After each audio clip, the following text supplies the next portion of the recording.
Bonjour et bienvenue sur l'Écho des Museaux, le podcast qui donne de la voix pour le monde animal. Je suis Marine, une passionnée d'animaux depuis toujours. J'ai avant tout imaginé ce podcast afin de mettre en lumière celles et ceux qui se dévouent dans l'ombre pour les animaux au sein de la vie associative.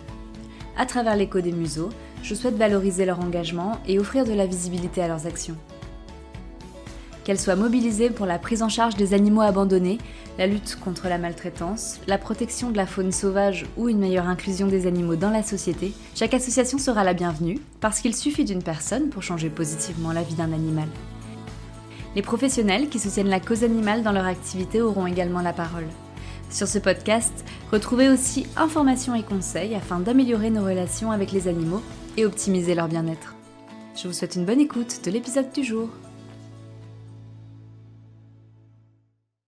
Aujourd'hui, je vous emmène à la Petite Bohème, une ancienne ferme en Pisay, au cœur d'un écrin de verdure, aujourd'hui sanctuaire pour 150 animaux, oui, j'ai bien dit 150, qui y cohabitent en liberté dans le respect de leurs besoins fondamentaux et de leur sensibilité. J'ai eu la chance de me rendre dans ce lieu particulier, à une petite cinquantaine de kilomètres de Lyon, où règne une quiétude rare, malgré les 150 habitants à plumes, à poils et parfois même à écailles. D'ailleurs, en une matinée, autant vous dire que je n'aurais pas pu voir tout le monde. Mais j'ai quand même pu apercevoir vaches, chevaux, lamas partageant leur pré avec un zébu ou des canards, mais aussi dindons, poules, une multitude d'autres volatiles déambuler auprès d'un âne, de chats, de chèvres et de patous. Malgré tout ce petit monde, on ressent une atmosphère de paix, car les animaux sont au calme et se sentent en sécurité dans ce sanctuaire, profitant enfin de la belle vie qu'ils méritent après avoir échappé à des situations de maltraitance ou d'abandon.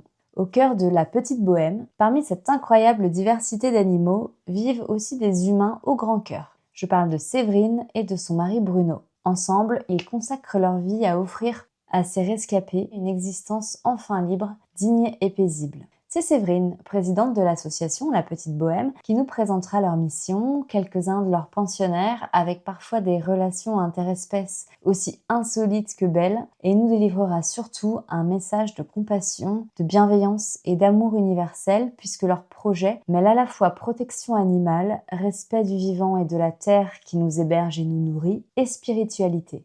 Vous entendrez quelques bruits parasites et c'est normal puisque déjà les animaux sont partout, mais surtout, le jour de notre entretien, Séverine et Bruno venaient de recueillir une tourterelle blessée, un bébé chèvre laitière avec une boiterie importante, baptisée Pimprenelle, mais aussi 4 petits cochons d'à peine quelques heures sauvés d'un funeste destin puisque jetés dans un sac plastique en bordure de rivière. No comment. L'épisode ayant été enregistré il y a quelques temps, je peux aujourd'hui vous dire que 2 de ces petits loulous sont malheureusement décédés, mais que les 2 autres, baptisés Hagrid et Framboise, vont très bien, grâce aux soins sans relâche de Séverine et Bruno et une belle rage de vivre, malgré leur début d'existence difficile.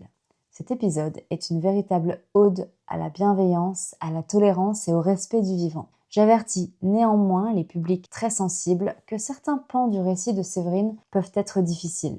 Je m'appelle Séverine Atmeyer, je suis présidente du refuge La Petite Bohème. Mon parcours de vie, j'ai toujours aimé les animaux. J'ai été victime d'actes de torture et barbarie pendant pratiquement 18 ans par ma famille, donc c'est pour ça que les animaux m'ont bien aidée. Et quand j'ai été à l'âge adulte, j'ai eu envie de faire quelque chose pour eux. J'ai été d'abord inspectrice dans une association de protection animale qui me tient beaucoup à cœur, qui s'appelle l'association Stéphane Lamar. Et puis un beau jour, j'ai eu envie de créer un refuge sanctuaire pour des animaux comme des chats et des chiens, mais aussi des animaux de ferme, des animaux qu'on dit des animaux de rente et des animaux entre guillemets mal aimés, puisqu'il s'agit aussi d'animaux handicapés ou avec des troubles du comportement. Alors, on a créé le refuge en novembre 2009. Dans cette ancienne ferme, donc c'est une ancienne ferme qui date des années 1800. C'est une ferme en Pisay qu'il faut qu'on restaure, qui est en mauvais état. On a progressivement aménagé des pâtures et surtout des espaces agréables pour les animaux. Donc il y a un plan d'eau, il y a des aires de jeu.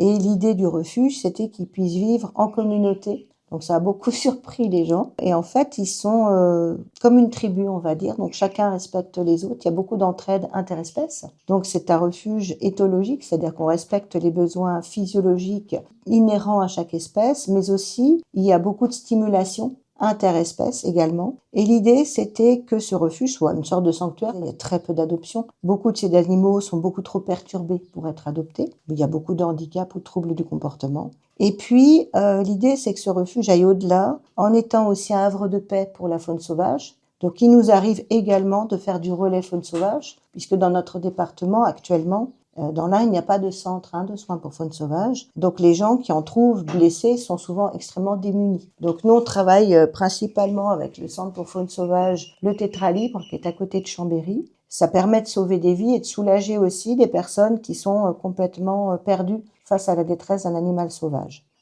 On est aussi beaucoup en contact avec le centre L'Hirondelle, qui est à Saint-Forgeau et qui fait également un travail formidable. Donc c'est vraiment des aides précieuses parce qu'on a aussi des contacts avec des soigneurs qui peuvent aider le temps de trouver une solution pour un animal sauvage. Comment vous arrivez à juger qu'un animal peut être adopté ou n'est pas adoptable? Alors ça va déjà être en fonction de son dossier médical. C'est-à-dire que un animal, par exemple, qui présente une pathologie évolutive neurologique, je ne le mettrai pas à l'adoption. Un animal qui présente un handicap qui va nécessiter une énorme prise en charge, je préfère le garder. Parce que nous, on a un bon réseau de vétérinaires et d'ostéopathes. Et puis après, il faut que l'animal corresponde à ce que la personne veut. Et c'est là qu'on est un peu pénible, même beaucoup, très pénible. Oui, je l'avoue, on est chiant. C'est-à-dire qu'on exige que la personne vienne une première fois, passe du temps avec, et elle ne repart pas avec l'animal. La grande majorité, des fois, il y a au moins 3 semaines de délai de réflexion et d'attente. Il arrive qu'on aille chez la personne aussi pour vérifier que les conditions qu'elle propose soient compatibles avec les exigences inhérentes à l'état de l'animal et à son espèce. Et à ce moment-là seulement, il peut y avoir éventuellement l'adoption. Et on demande des nouvelles régulièrement.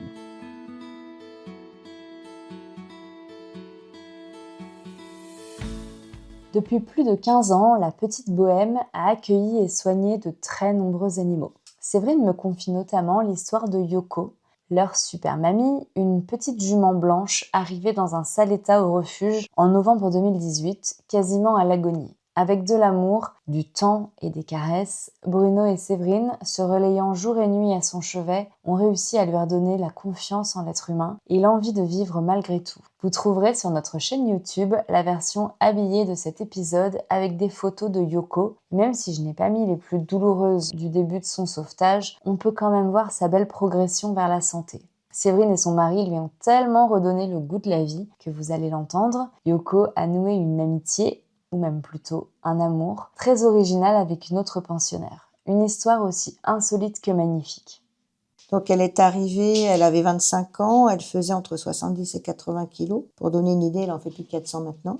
Donc elle avait 3 fractures au postérieur gauche qui étaient gravissimes et ne jamais soignées. Donc avec une déminéralisation osseuse importante, en plus de sa cachexie, elle avait une fracture au niveau de la hanche. Elle avait également une pyroplasmose en phase terminale et des vers. Donc quand on nous a appelé, les gens ont cru qu'elle était morte. D'abord. C'est une jument qui nous a causé beaucoup de problèmes dans le sens où les chances de survie étaient quasi nulles. Donc il a fallu se battre aussi, essayer de réfléchir à trouver vraiment la limite entre ce qu'on voulait faire et ne pas aller dans l'acharnement thérapeutique.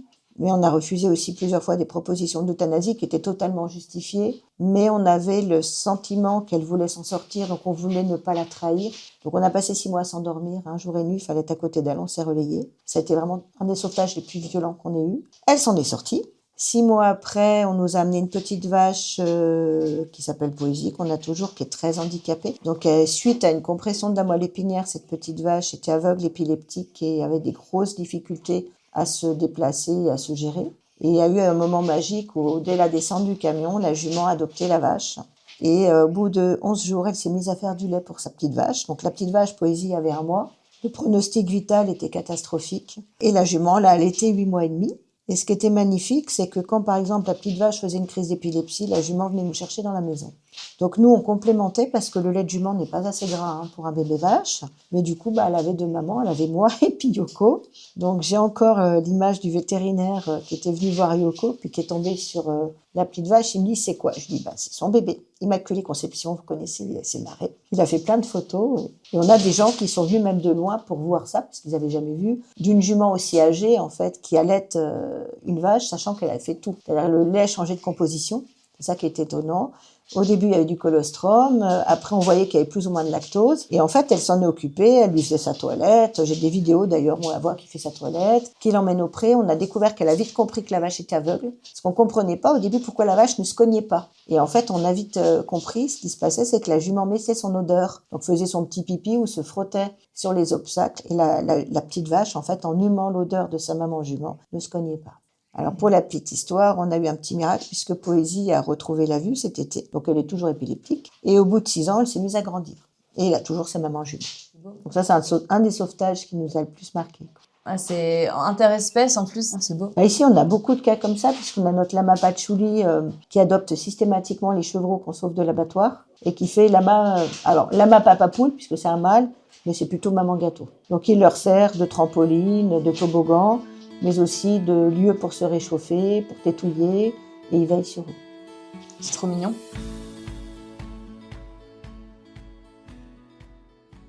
Étant une amoureuse inconditionnelle des vaches, j'étais un peu déçue de ne pas voir la petite Poésie ce jour-là, puisqu'elle avait décidé de ne pas se montrer.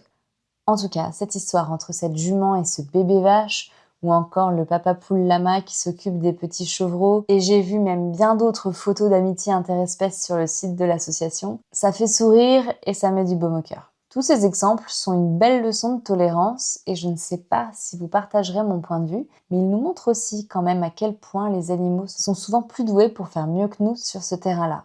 Séverine me confie ensuite l'histoire de leur patou. Donc, ce sont de grands chiens blancs appelés aussi Montagne des Pyrénées, une race de chiens très ancienne puisqu'elle existait déjà au Moyen-Âge, mais elle est encore répandue aujourd'hui et d'ailleurs toujours utilisée pour garder les troupeaux. Séverine me parle notamment de Loukoum, ce chiot patou miraculé qui est resté un peu simple d'esprit, mais débordant de gentillesse et qui aujourd'hui coule des jours heureux avec 2 autres de ses congénères à la Petite Bohème. En fait, on a eu, il y a 1 an et demi maintenant, un sauvetage un peu particulier.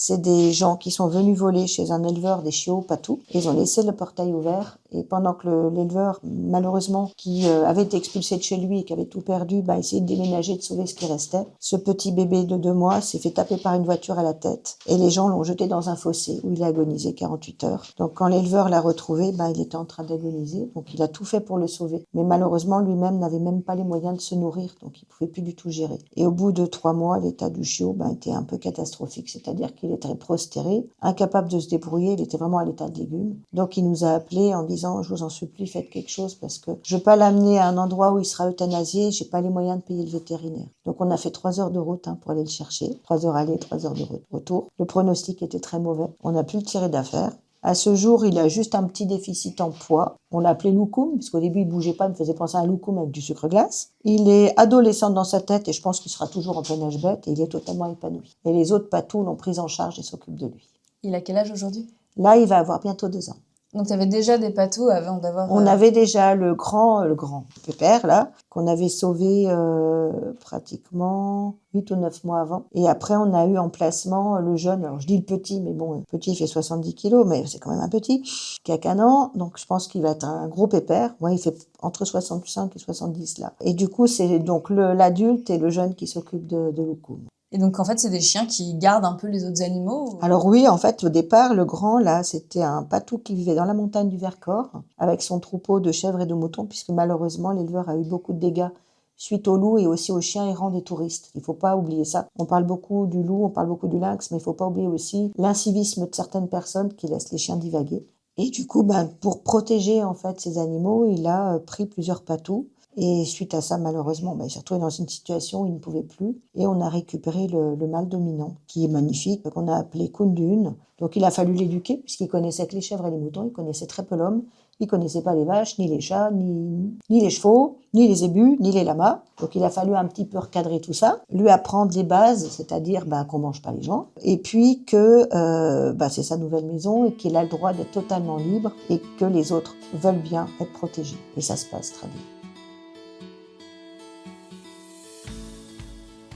Séverine m'explique aussi la provenance de leurs animaux plus exotiques, comme les lamas et la femelle zébu qu'ils ont sauvée il y a 5 ans. Alors le zébu est arrivé parce que malheureusement, depuis quelques années, on assiste à une demande de viande entre guillemets exotique, notamment pour les fêtes de Noël. Et il y a des élevages en France, alors que ce soit d'autruches, que ce soit de yaks, que ce soit, j'ai vu aussi, de kangourous, de zébus. Et malheureusement, ils viennent d'un élevage à viande. Donc dans ces cas-là, quand on a les moyens financiers, on les sauve, on les rachète le prix de la viande ou ce que donnerait l'abattoir pour leur permettre d'échapper à ce funeste destin. Le lama, il y a de plus en plus maintenant d'élevage de lama. Donc là, c'est des gens très bien qui ne pouvaient pas le garder à cause du Covid. Ils se sont retrouvés en difficulté suite au confinement. Et plutôt que de le placer où il risquait de servir un peu de joujou à des enfants, malheureusement, c'est le destin parfois de certains animaux. Le fils nous connaissait, donc il a préféré qu'il soit placé chez nous. Oui, il y a des fois des gens très bien intentionnés. Ah oui, Pas le puis cas de eux tous, prennent évidemment. régulièrement de ces nouvelles. Enfin, je veux dire, voilà, il y a beaucoup aussi de problèmes parce que des gens font des amalgames. Moi, je connais des élevages qui sont tout à fait respectueux du bien-être animal. Voilà, je fais pas d'amalgame. Quand on recueille autant d'animaux aussi différents, il est important de bien pouvoir s'entourer. Séverine et Bruno peuvent heureusement compter sur un réseau de vétérinaires et de professionnels de la santé animale qui leur apportent du soutien dans leur mission. Je tiens à préciser que la mention de certains vétérinaires dans cet épisode est faite à titre purement informatif dans le cadre du récit personnel de Séverine. Il ne s'agit en aucun cas d'une recommandation ou d'une promotion d'un vétérinaire en particulier. Aucun partenariat ou sponsoring n'est lié à cet épisode. La promotion des professionnels de santé, qu'ils soient humains ou animaliers, étant strictement encadrée, je tenais quand même à le préciser afin de garantir la neutralité de ce contenu. On a, par exemple, un super vétérinaire qui s'occupe des chiens et des chats à Villefranche, qui est le docteur Pernou, qui lui, souvent, nous a aidés pour des cas très lourds. Notamment, on a eu une buse qu'on a pu, grâce à lui, stabiliser et faire acheminer au centre de soins pour faune sauvage le Tétra Libre. On a eu une cigogne aussi dans un état critique qu'on a pu maintenir en vie, malheureusement, qui est décédée là-bas. Mais voilà, on a fait tout ce qu'on a pu. On a eu plusieurs cas, notamment d'animaux, notamment une petite chèvre qui était maltraitée et qu'on a pu sauver in extremis grâce à lui. Après, on a un très bon spécialiste au niveau des chevaux, poneys, ânes, qui est le docteur Leduc, avec lequel on travaille depuis très longtemps maintenant, et qui, même sur des cas extrêmes, comme par exemple le cas d'Yoko, qui est quand même un cas qui a été un des pires qu'on ait eu au niveau équidé, non seulement a été extrêmement présent, a fait tous les examens qu'il fallait, mais nous a beaucoup encouragés. Donc ça, c'est une aide très précieuse. Après, pour tout ce qui est rural, on a la clinique vétérinaire de Pondin, donc par exemple pour les vaches, zébus, moutons, et qui fait aussi les urgences, même la nuit. Et puis après, on a le docteur Norin Chai, qui lui est spécialisé faune sauvage, mais il fait tous les animaux, et qui fait vraiment de la grosse chirurgie. Donc quand il vient, il a souvent beaucoup de boulot. Par exemple, il nous a fait une intervention sur une dinde, à lui mettre des broches sur des doigts. Là, il a fait une opération sur la tête d'une brebis qu'on venait de sauver de la hide. Et l'année dernière, il a fallu opérer un petit bœuf d'un fibrome. Voilà. Donc c'est aussi un réseau qui nous aide beaucoup au quotidien. Même par exemple sur des cas lourds, on a souvent besoin d'envoyer une photo, une vidéo pour avoir déjà une aide, pour savoir quoi faire de mieux en attendant de trouver notre solution. Après, on a d'autres intervenants. On a un très bon maréchal Ferrand, Erwan Collin, on a une très bonne ostéopathe aussi, Violette Perrier, qui sur des cas extrêmes, par exemple sur des tortures, sur des restes de fractures, peut permettre à l'animal d'avoir plus de confort. En cas vraiment d'un sauvetage complexe, on ne se sent pas tout seul, quoi. Donc ça, c'est super important. Et là, le refuge, il est plein? Là, il est plein. Les seules choses qu'on peut faire encore, c'est sur des cas de transit en faune sauvage. Par exemple, là, comme une petite tourterelle qui est arrivée. Quand on est complet, on ne laisse pas les gens tomber. Là, hier, on nous a appelé de l'autre bout de la France pour un petit oiseau. À ce moment-là, ce que j'ai fait hier, c'est que je lui ai envoyé les coordonnées d'un centre pour faune sauvage que je connais, qui est près de chez elle et qui est très bien. Sur de la faune domestique, on essaie d'avoir aussi un réseau d'autres associations qu'on connaît, de manière à ne pas laisser les gens en difficulté. Et ça, c'est important. Donc il y a une solidarité un peu inter-association. Ouais. Après, nous, on fait quand même partie de l'Arche des associations et du réseau national des refuges animalistes. Donc ça permet aussi d'être assez solidaire.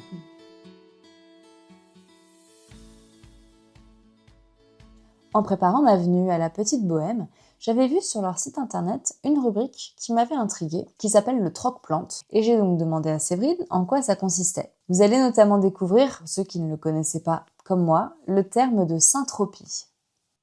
Alors le troc-plante, c'est qu'on ne se borne pas qu'au bien-être animal, on essaye aussi d'avoir une action positive sur l'environnement. Donc ici, on a des cultures, ce qu'on appelle syntropiques, c'est-à-dire que le sol ici, au départ, a été cultivé de manière intensive, avec les catastrophes qu'on connaît. Donc on a fait un gros travail pour que ce sol soit à nouveau vivant. Et la syntropie, en fait, c'est un moyen pérenne de rendre le sol vivant et de l'améliorer année après année. Donc on travaille comme ça, on fait de la permaculture aussi. Et on voulait faire profiter aussi des personnes de ce savoir. Donc on met en troc-plante certaines espèces qui vont permettre à des personnes de se faire plaisir en ayant une action solidaire pour le refuge. Donc par exemple, en échange de certains plançons, ils peuvent amener, ça peut être des croquettes, ça peut être des graines, ça peut être un coup de main, tout simplement, sans passer nécessairement par la case argent. Par rapport au fonctionnement de l'association, tu es avec ton mari, est-ce que vous avez un réseau de bénévoles? On a des bénévoles qui viennent essentiellement de manière ponctuelle, parce que c'est aussi en fonction de la météo, comme on est tout le temps dehors, bon, quand il y a 10 cm de neige, on n'a pas le même travail que quand il fait 45 degrés. Donc c'est un petit peu en fonction de tout ça. Après, on a beaucoup de bénévoles qui ne sont pas forcément non plus dans la région. Et puis après, c'est beaucoup de systèmes D, beaucoup de sacrifices. Bon, on n'a jamais de jour de congé, jamais de pause. On attaque le matin tôt, on finit le soir tard. On a parfois des soins la nuit. Là, en ce moment, par exemple, on a des soins la nuit. Et puis après, on a ce qu'on appelle des chantiers solidaires. Alors, c'est surtout en été, où là, on va avoir des bénévoles de toute la France qui viennent, même maintenant de Suisse, et qui viennent pendant entre 1 semaine et 10 jours selon les années. Donc, on fait un camping dans le refuge. Il y a toilettes sèches, il y a une douche solaire. On rigole bien. On a une super équipe de cuisine aussi qui nous fait des super petits plats végétariens. Et l'idée, c'est que ces personnes soient sensibilisées à la bientraitance des animaux, participent à quelque chose parce que c'est une aventure qui est à la fois humaine, qui est animale, qui est chouette. Et il y a beaucoup aussi de complicité. Et on a des gens de tous les milieux. C'est-à-dire que l'idée, c'est vraiment de ne pas être ouvert qu'aux militants du tout de la cause animale. C'est vraiment d'être ouvert à tous. Donc on va avoir autant des vétérinaires que des militaires, que des architectes, que des gens qui se recyclent au niveau professionnel parce que ils ont fait un burn-out, des choses comme ça. On va avoir des présidents d'associations. On va avoir aussi des gens qui sont dans l'administration, des gens qui sont maraîchers, des gens qui sont dans l'informatique et qui en ont marre d'être dans les bureaux. Enfin, on a vraiment de tout. Et ça crée vraiment une superbe dynamique. Et puis, on a tous les âges. On va avoir des gens qui ont à peine 18 ans, des gens qui en ont 70. Et l'idée, c'est vraiment d'être ensemble pour une aventure commune. Et on a toujours maintenant, d'année en année, un petit noyau de bénévoles. En fait, c'est une famille, on les appelle les bohémiens. Et le reste de l'année, c'est beaucoup de gens de la région. Mais je vois, là, on fait un gros chantier clôture. En ce moment, on a des gens qu'on fait jusqu'à 3-4 heures de route pour venir nous aider quand même. Vous êtes combien à peu près sur ces chantiers bénévoles? Alors, par jour, on oscille entre 25 et 30, mais il y en a qui vont rester une journée, d'autres 2 journées, d'autres la semaine. On en a même qu'on fait durable. Donc, en fait, on va dire qu'on est 40, 45, puisque ça tourne pas mal, quoi. Ce qu'on a fait en chantier solidaire, c'était un nichoir à cigognes. On a fait la chatterie, on a fait un local de rangement, on a fait un hôtel insectes, on rénove aussi beaucoup, on rénove les niches, on rénove les clôtures, on fait beaucoup de maçonnerie, donc on a un très bon spécialiste en pisé, puisque c'est une ferme en pisé qu'on veut restaurer dans les règles de l'art ancienne. Donc on a un spécialiste en pisé qui est venu, qui a formé nos bénévoles. Et du coup, on a fait donc un chantier sur un mur de soutènement des écuries. On bouge des fissures, donc là, il y a encore quelques années. Il y a vraiment de tout. Puis bon, les animaux participent, ce qui n'est pas toujours pratique, ça on l'avoue. Des fois, il faut les enjamber. Ouais. Ou des fois, on se retrouve à table avec un bouc ou une dinde sur la table ou des poules sur les genoux. Nos bénévoles sont très, très, très prudents avec ça et ont des grands moments de fou rire aussi. On s'est beaucoup fait squatter par le lama en équipe cuisine aussi. On l'a vu sur Instagram. Ouais. Je ne sais pas si c'est le même, comment il s'appelle? Patchouli. Ouais, c'est ça. Il a une bonne tête. Voilà. Donc oui, mais il vient carrément piquer le riz, les pâtes dans les assiettes des bénévoles, mettre les oreilles dans la ratatouille.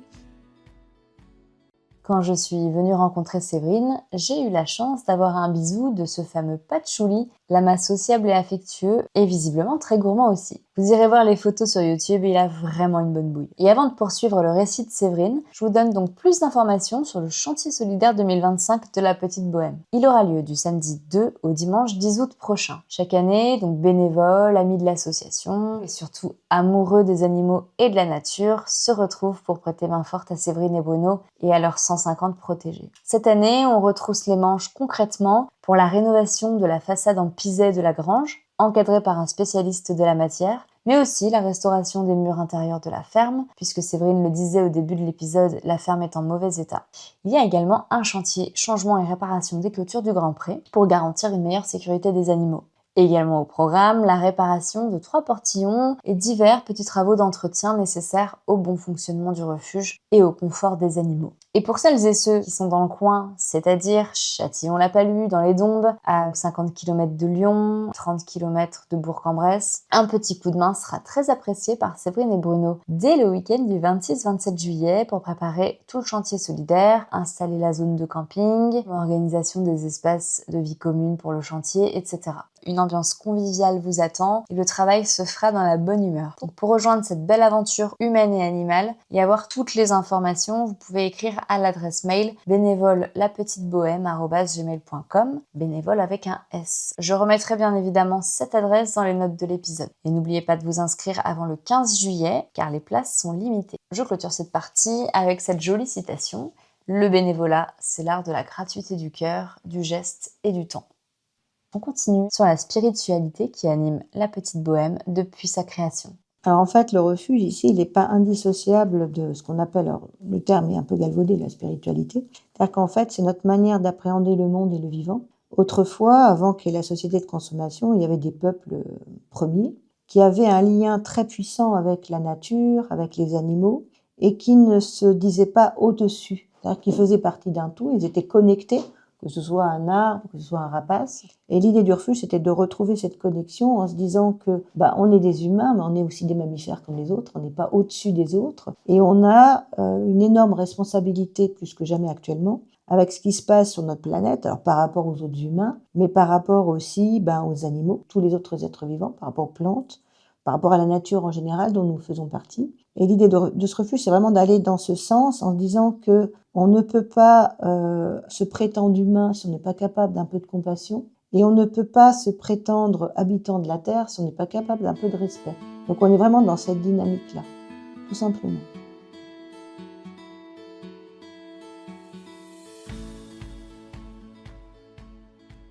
Ton mari, Bruno, il avait la même passion que toi? Alors il a toujours aimé les animaux. Lui, il n'a pas vécu beaucoup là, en fait, il venait en vacances. Et il faut savoir que pour la petite histoire, ici, c'était horrible au départ, c'était un relais de chasse. Voilà, il avait un papa chasseur, donc il a vu des choses assez horribles. Ce qui l'a beaucoup motivé aussi à faire évoluer les choses par rapport à ça. Quand il est arrivé ici, il m'a expliqué, il y avait plein d'animaux empaillés partout, enfin c'était assez horrible. C'était également une ferme de production de lait, donc avec des veaux qui partaient à l'abattoir. Donc ça a été pour lui une révélation de se dire non, non, il faut que ça change. Et son rêve, c'était de faire revivre cette ferme, mais sans abattoir, sans chasse, avec beaucoup de compassion et avec beaucoup de douceur. Ah bah là, vous l'avez fait de la meilleure des manières. Hein. Voilà, on a fait au mieux. Ouais, une âme au lieu. C'est assez marrant de passer d'un lieu de tuerie à un refuge, quoi. Avec ton mari, comment vous tenez le coup? Parce qu'on parle beaucoup de fatigue, de burn-out compassionnel, des gens qui s'impliquent. C'est très très dur. C'est dur, mais après, il faut garder aussi le bon côté. C'est-à-dire qu'il y a des animaux, on sait qu'on les sauvera pas. Par exemple, là, on m'a amené l'autre fois des écureuils dans un coma dépassé, donc il y en avait déjà un de mort à l'arrivée. J'ai compris qu'il n'y avait aucune chance, on a quand même tout fait. Hein. Dans ces moments-là, c'est dur.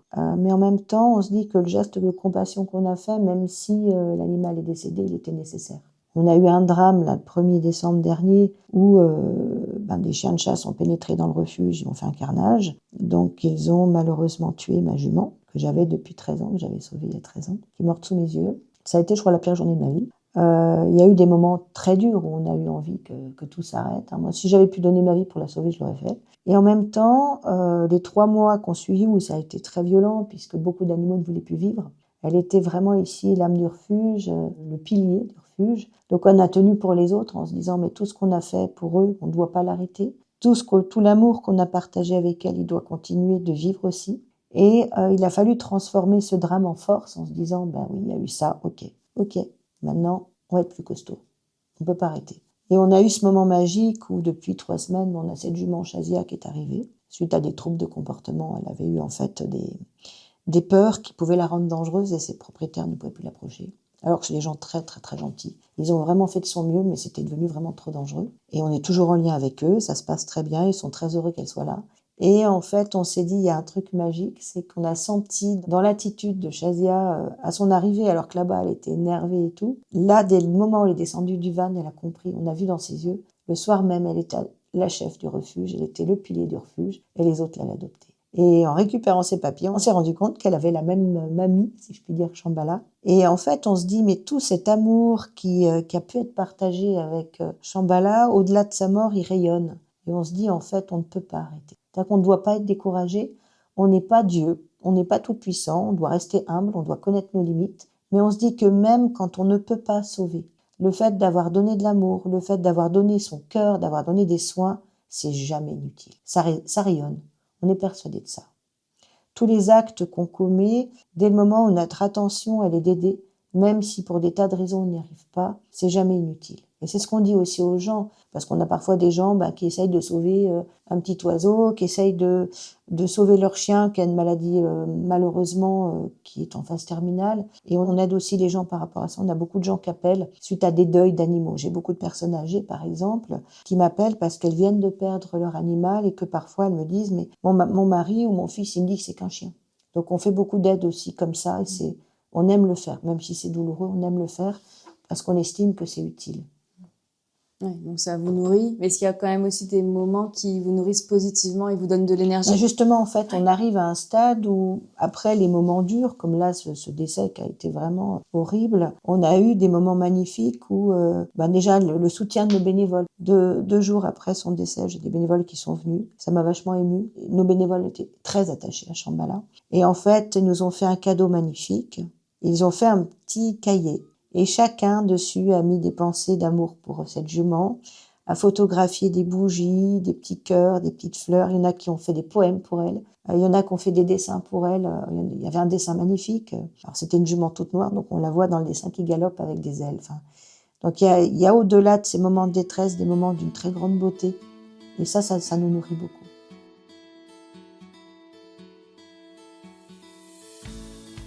Une chose est certaine, l'âme de Shambhala, cette magnifique jument si chère au cœur de Séverine, veille encore sur la petite Bohème. Elle imprègne toujours les lieux de sa présence silencieuse et continue de nourrir l'engagement et la passion de Séverine et Bruno. Et nul doute que Shazia, cette autre superbe jument noire, récemment arrivée au refuge, saura à son tour incarner la position de chef symbolique et veiller sur tout ce petit monde, perpétuant ainsi la mission protectrice de Shambhala.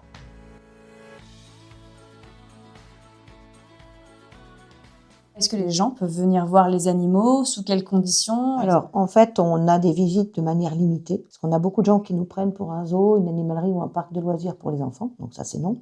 Les visites se font sur rendez-vous avec des personnes, c'est pas des grands groupes déjà. On ne reçoit pas les enfants de moins de 6 ans, ni les enfants turbulents. Et puis, c'est vraiment en fonction aussi des urgences qu'on a. Parce qu'il arrive qu'on ait des animaux très perturbés pour lesquels il faut vraiment du calme. Donc dans ce cas-là, il n'y a pas de visite. Sachant aussi qu'on a eu des gros cas de maltraitance et qu'on est des animaux qui peuvent avoir très peur de l'homme. Et puis, on explique aux gens qu'on est un petit peu comme un hôpital, c'est-à-dire que quand une maman, un papa, une grand-mère est dans un endroit où elle a besoin d'être soignée, ils ont besoin d'être au calme. Et les animaux, c'est pareil. Ils ont besoin d'être au calme. Donc, c'est vraiment sur rendez-vous, mais à des buts vraiment de sensibilisation. On ne demande pas d'argent. Par contre, on encourage les gens à être adhérents au refuge ou même à faire des dons en nature sous forme de croquettes ou de graines, par exemple. Et justement, quels sont vos besoins les plus fréquents? Si jamais on peut passer un message, est-ce qu'il y a des choses qui reviennent? Alors, on a beaucoup besoin de croquettes parce qu'on a des gros chiens.